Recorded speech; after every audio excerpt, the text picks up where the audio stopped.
All right, so I'm going to dive into something controversial. AI isn't going to replace software developers. It's creating a revolution of opportunity that most people aren't seeing clearly. So after witnessing every supposed development killer technology over 25 years, I can tell you with absolute certainty, AI is lowering the barriers to entry while simultaneously raising the ceiling of what's possible for software development. And that's going to explode demand for developers who understand how to harness it. So today we're going to talk about the real truth about AI taking software developer jobs, and I'm going to give you my inside scoop here. Let's dive in.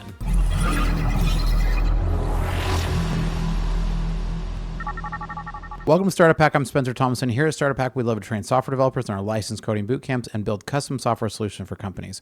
With a decade of executive leadership as a fractional CTO and 25 years in software development, I've mastered transforming tech teams and products. All right, so every single revolutionary technology in the last 40 years has created more jobs than it has eliminated, from PCs to mobile to cloud computing. AI tools are following this exact same pattern by making software development both more accessible to beginners and more powerful for experts. So the most telling evidence comes from Okta CEO Todd McKinnon, who recently called the idea that we'll need fewer developers in the future completely laughable. So my own clients across finance, healthcare, and retail are expanding their development teams, not shrinking them. And as AI tools get implemented, they're looking for more and more help from developers. Companies that understand the dynamic are positioning themselves to capitalize on the market and the massive wave of new software possibilities that are coming.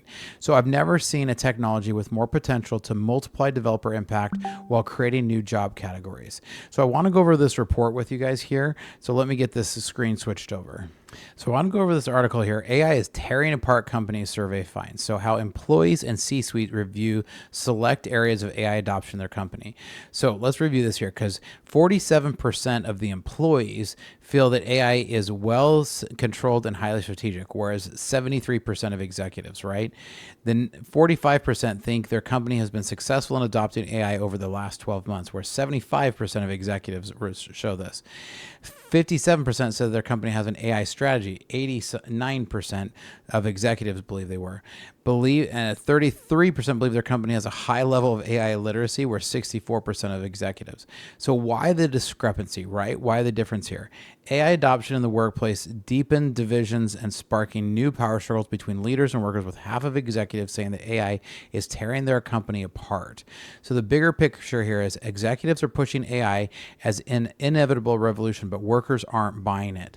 So nearly all, 94% of C-suite executives surveyed say they're not satisfied with their current AI solution. What does that mean? It means they're going to need a lot of developers to help them come in and implement this.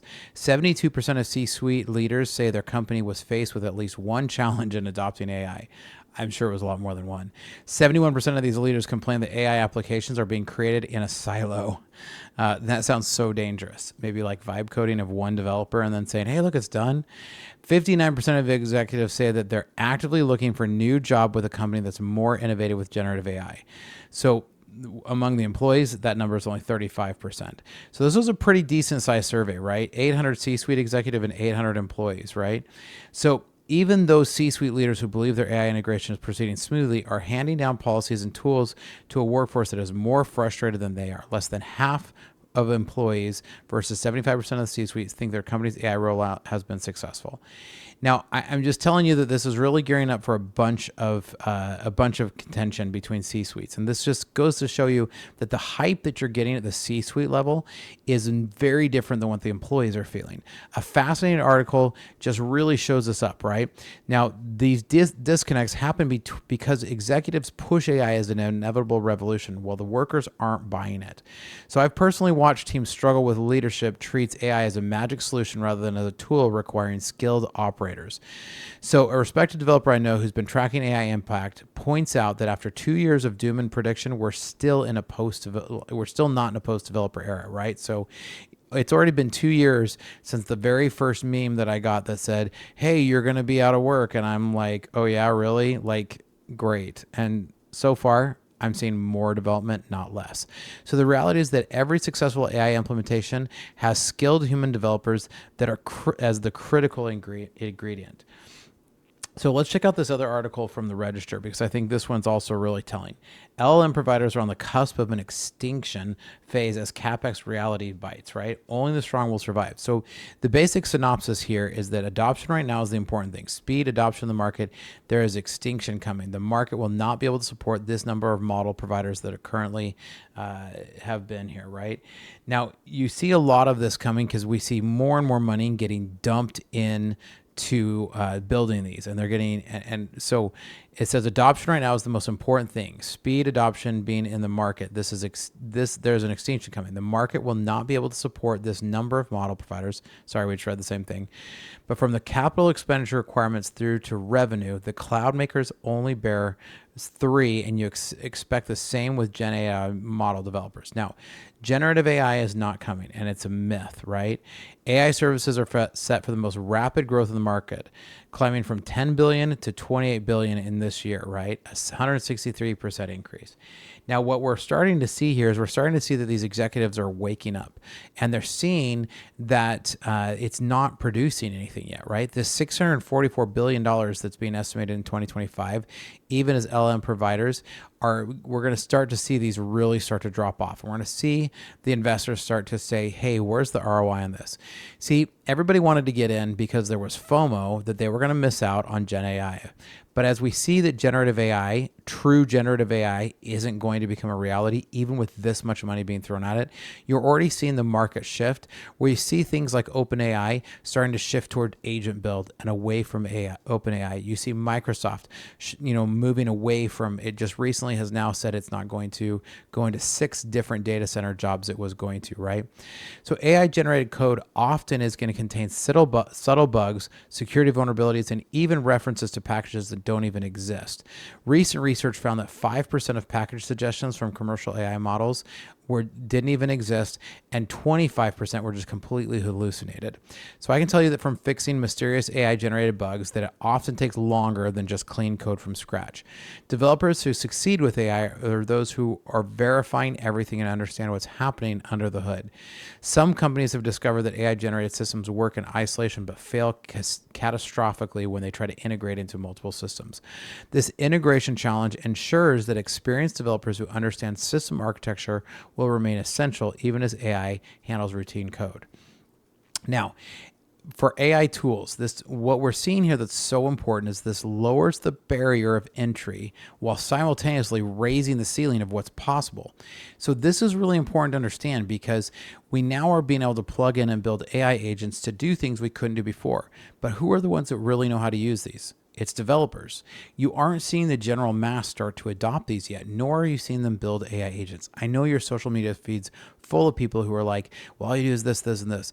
As a developer, I've gone down those rabbit holes many times to kind of see what they were doing. And every time it's been smoke and mirrors. Now, if your company is working with systems that aren't connected, reach out to us because here at Startup Hack, our specialty is connecting systems, especially if you're interested in building out some AI agents so that we can help you get your company working like a well-oiled machine. Check out startuphack.com/Spencer because we'd love to help you out. Now, AI is most powerful when it handles the mundane aspect of coding, freeing up developers to focus on creative problem solving. So there's a lot of experience that can come with AI coding tools where they sometimes suggest solutions better than what he'd planned to write. So sometimes you run into these scenarios where you look at it, a consultant will be like, oh, hey, that's a good idea. So use it as a consultant, right? Most productive teams use AI to generate boilerplate and repetitive patterns while humans focus on architecture and design decisions and integrations. So companies treating developers as mere code producers miss the point that the most valuable software creation happens at the conceptual level. So I've seen AI tools create 10 different implementations of the same feature in seconds, which lets developers compare approaches that they might not have even considered. This explosion of possibilities means more innovation, not fewer developers, because someone still needs to evaluate and integrate these solutions. So there's an interesting study that found that 89% of C-suite executives believe their company's AI strategy, while less than 50% of their employees agree with it, right? So according to the study that we were reaching at the beginning, we are seeing that so many of the employees are unhappy with the way their employers are using AI tools, while the C-level thinks it's better than it actually is. There's a huge disconnect to this, and this is the difference between the reality and the hype. And in my 25 years of software development, I've learned that technology adoption only succeeds when genuinely helps people work better. So if it's just C-level trying to stuff this down their throat because they've spent so much money on it, that's never going to work. The most successful AI implementations I've seen start from the developers' actual pain points rather than executive mandates. So my advice for executives is to try to implement AI, listen to your developers about what slows them down, what systems could be automated, and find tools that address those specific pain points. Now, we're still in the early days, and I still think there's an awkward phase of AI coding in these tools where their limitations are notable. I think they're going to get better. Will they replace developers? No. Will they improve developers' efficiency? Absolutely. Have you ever known a developer who sits around twiddling their thumbs? I haven't. Every time you have a developer into an organization, they get busy. And if it could help relieve some of that busyness and make them more efficient, guess what they're going to do? They're going to come up with innovation for you. So these coding tools are impressive, but they're still not replacing developers. Developers get the most value from AI using it as a tool. So AI tools aren't eliminating the need for expertise. They're changing what that expertise looks like in a surprising way. So effective prompting, verification strategies, and understanding AI's limitations are becoming crucial for developer skills. So I think what you're going to see is a drop off in software developer job postings, and I think you're going to see an increase in software in AI engineering. So if I were a junior developer right now, I would start to dive into AI and make sure I really understand how to use it, because you can truly double your effectiveness.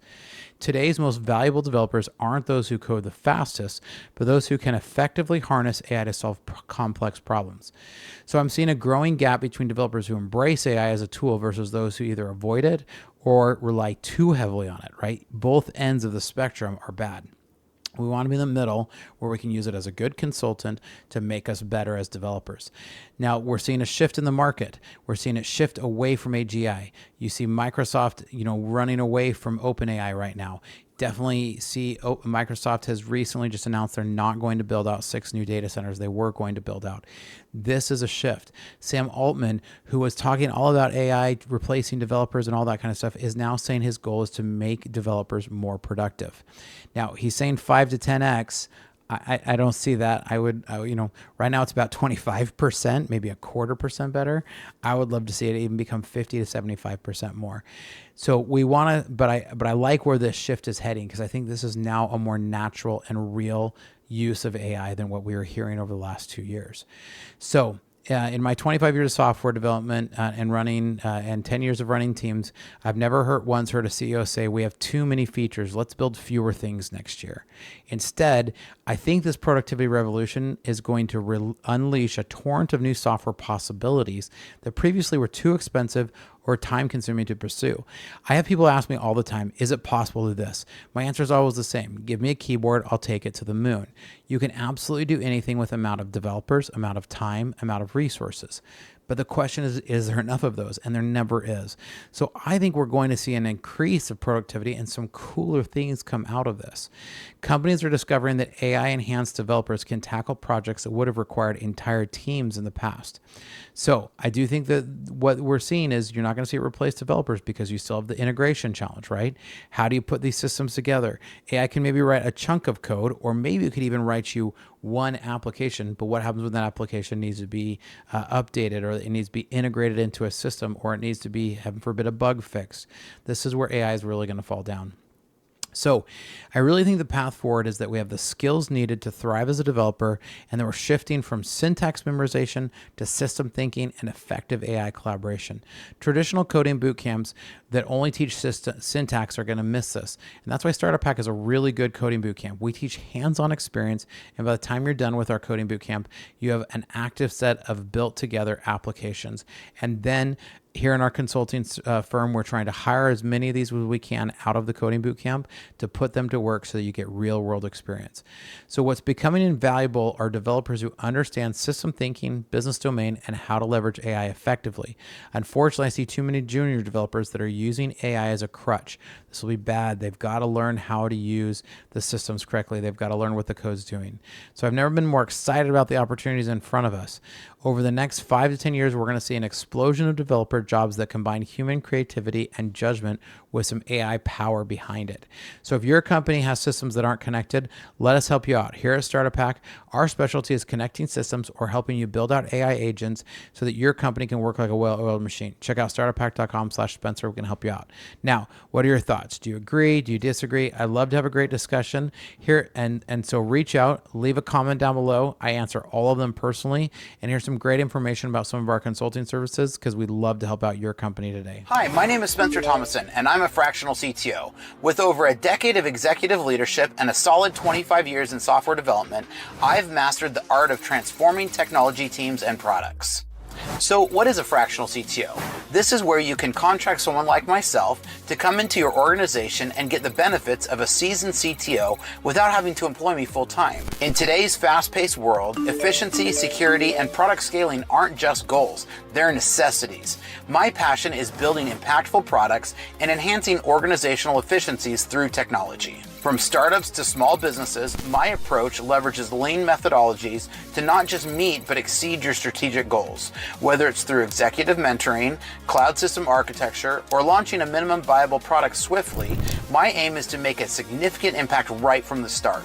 Recognized in the Arizona startup ecosystem, my journey has been about creating value and fostering innovation. I have led technology for companies like GoDaddy, SRP, and Wells Fargo and turned challenges into milestones. I've taken this learning and launched 7 of my own brands, and now I want to help you. So if you're looking for a fractional CTO who brings a wealth of experience, strategic vision, and a proven track record, let's connect. Together we can build technology that not only drives your business forward, but also makes a difference. Technology leadership redefined to fit your needs. So reach out today.